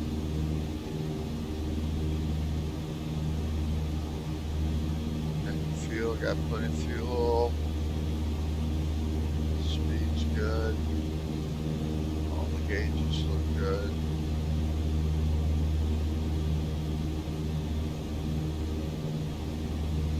We're circling back. You're not from St. Louis. You don't know what everything is. But those two brown cement circles down there, that's actually water in there. That's a water tower. And those are like water storage.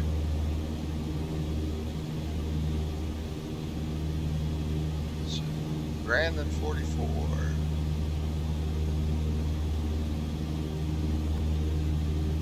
You may have heard of SLU, St. Louis University. SLU Hospital, Green, and SLU College is a little bit further down the road. That's their stadium, probably there, the round dome and the ball field, and SLU.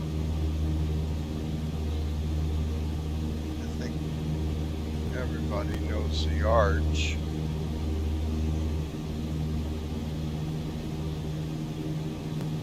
That dome there is where the Blues play, St. Louis Blues.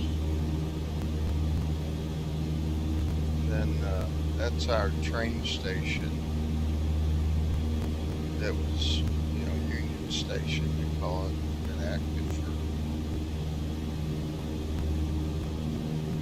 many, many years. They turned it into a shop now, like stores and stuff. That's a federal courthouse, a newer one. There's the stadium where the St. Louis Cardinals play.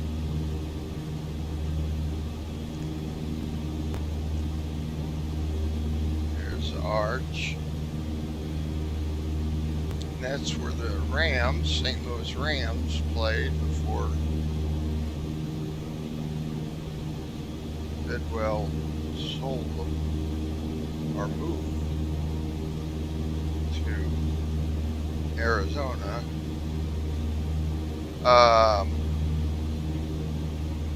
That circle down there, well, first of all, that building to the left, that's a casino. That's the Mississippi Queen Casino. But that circle, that's East St. Louis over there. And that circle is a fountain. I don't know how often it does it, but they built that fountain and it has a lot of pressure and it shoots up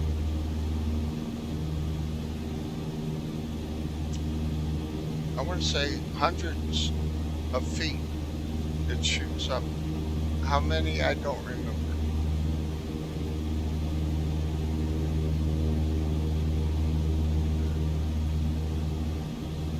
But probably most everybody's heard of East St. Louis. And if you watch Chevy Chase's National Lampoon Vacation, the one time they got their wheels stolen off their station wagon, that was in East St. Louis. This is Gateway Speedway over in Illinois. We're flying over in Illinois, but this is Highland. Highland? I want to say it's not Highland, but maybe it is Highland. So this is Gateway Speedway. It's has a quarter-mile NHRA top speed qualified. So every year, and then this has this oval track over here. They have like those NASCAR truck races. Not the big boy NASCAR's coming in here. Or like that Busch series or whatever it is. But the drag strip, once a year, they'll have the top fuel. It'll be a whole weekend, and you'll have all different classifications of racers, including the top fuelers, the dragsters, and the funny cars. And if you've never been to a race, you need to go to one. Take some earplugs with you if you're gonna get close. They are loud. Those top fuelers, when they take off, the whole ground vibrates and your ears vibrate, your eardrums, if you don't have hearing protection on. And by the time in that quarter mile, that's longer than a quarter mile, because they had to make it regulation for to qualify for the NHRA to come here and race. They hit 325, 330 miles an hour in a quarter mile. That's fast. I have enough room to shut down, and then they have to have some protection down there if they go long. It's a fun time. 3 days, Friday, Saturday, and Sunday.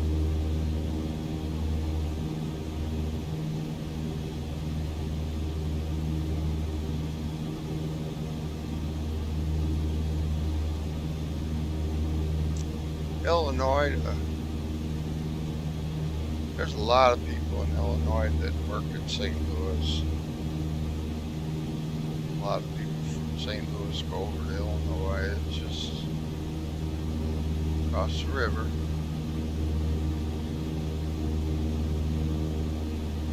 And if you live close enough to St. Louis, you definitely don't want to buy your gas in Illinois,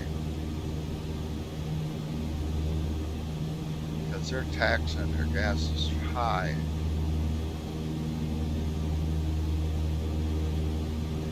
Probably about 15-20 cents cheaper over here in St. Louis.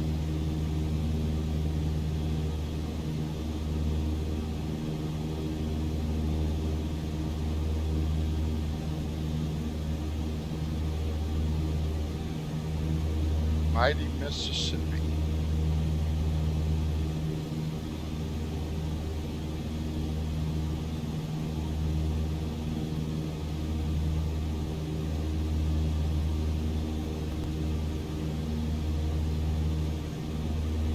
The arch indicates the gateway to the west. And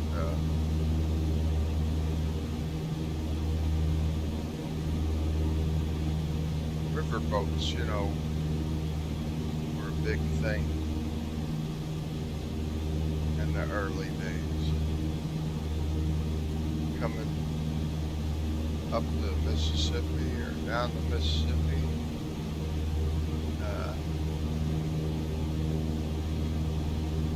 Come up here and get off the boat. They could head west, and then probably heard of 66, the interstate highway 66.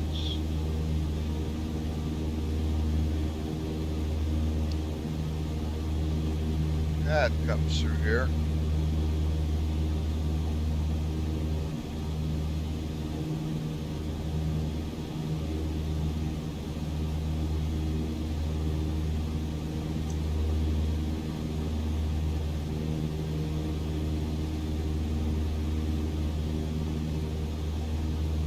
Tell you that address right there is 2651 Olive.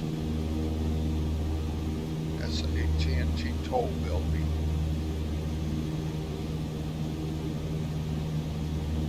That's SLU's stadium, St. Louis University. Their complex there.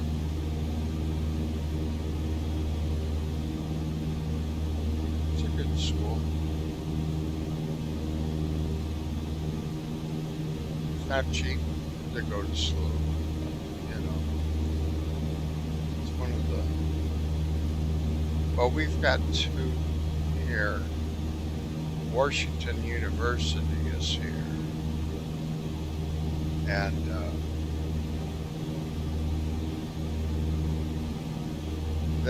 that's a real prestigious, well-known college. One of Howard Stern's daughters went there. He used to come into town, visit his daughter, you know, for school things. So, just to show you the wealth, you know. I don't know what the tuition is, but it's not cheap. I would say SLU's the next most expensive here. Then you got Mizzou, which people might know that, Missouri, but that's actually about 2 hours from St. Louis. Out in Jefferson City, that's the capital of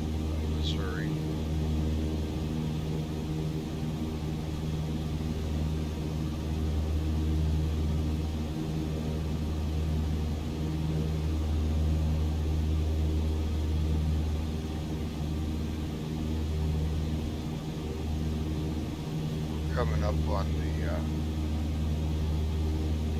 where the Missouri River comes into the Mississippi.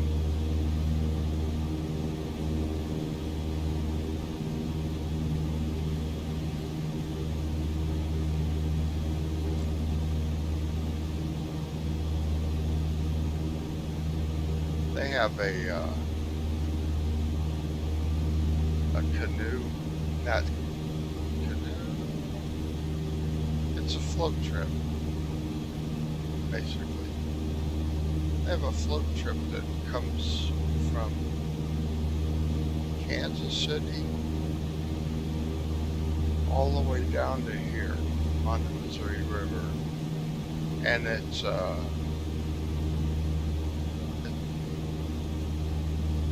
like one of those I keep wanting to thinking of marathon, but it's more of like one of those a challenge, you know, like you have to be fit,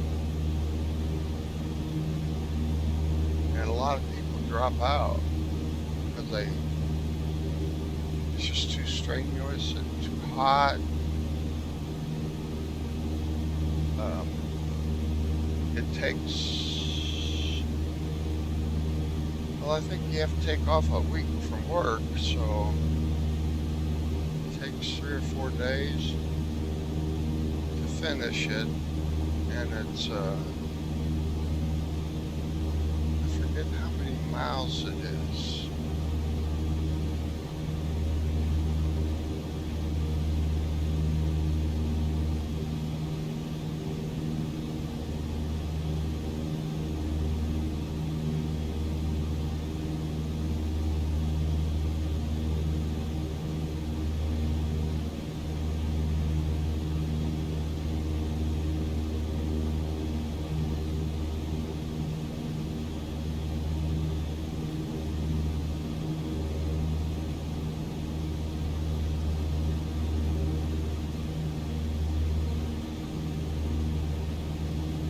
St. Louis.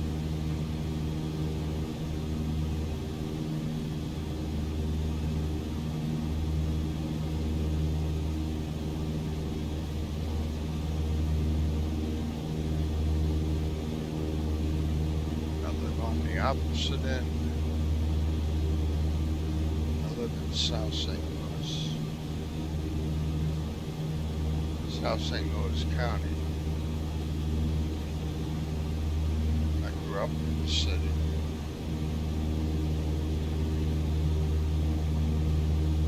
Went to grade school and high school in South Side St. Louis City. South St. Louis. Granite Gravelly. Roosevelt High School.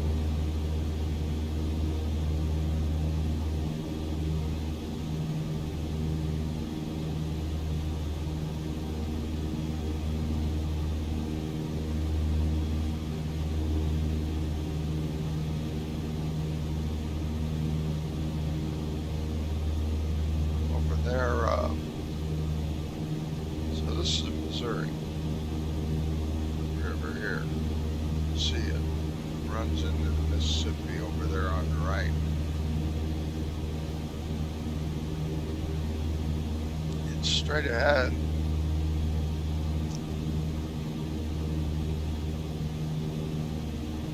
Is Alton, Illinois. Home of Fast Eddie's.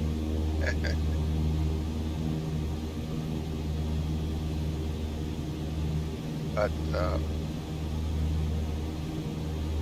people go to Alton. Eagles started are there. You know, I don't know if it was something that just came about or if it was always. It seems like I didn't always hear about it. So but people go there this certain time of the year to see the eagles.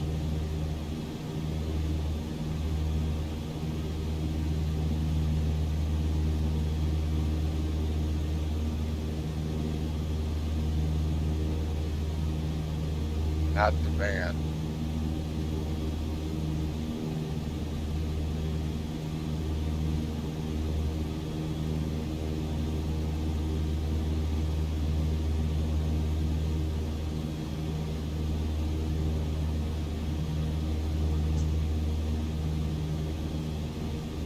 I don't know if that's Alt Lockett Dam. Looks like it might be.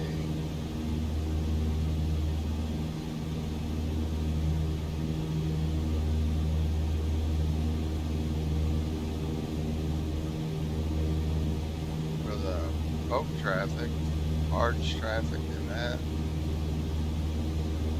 They have the Lockett dams, and they pull in, and they seal it up, and they raise the water if you're going upriver, because it's otherwise it's a drop off. They have to raise the water, and then you come out the other side at the level of the water. And if you're going downriver, then you go in there and they lower the water till you're at the level to go out the other side to go south downriver.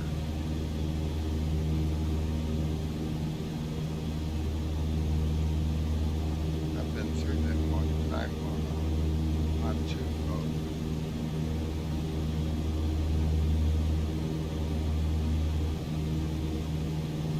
Yeah, this is all, that's a pretty bridge, lit up at night and stuff, suspension bridge.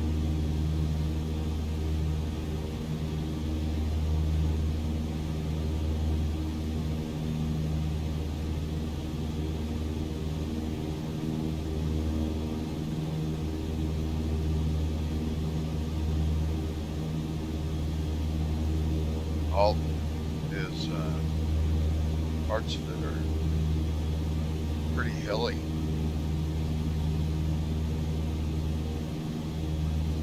I used to go there once in a while to fix equipment at Alt high school.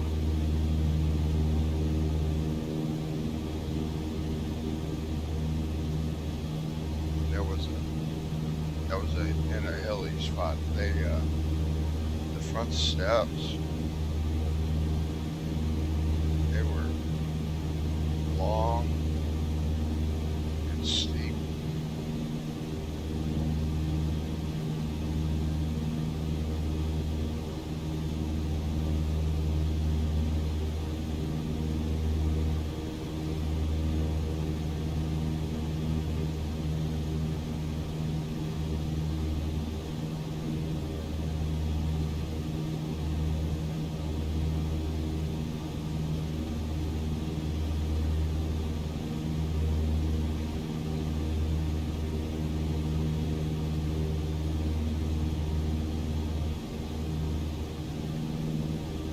Some of these places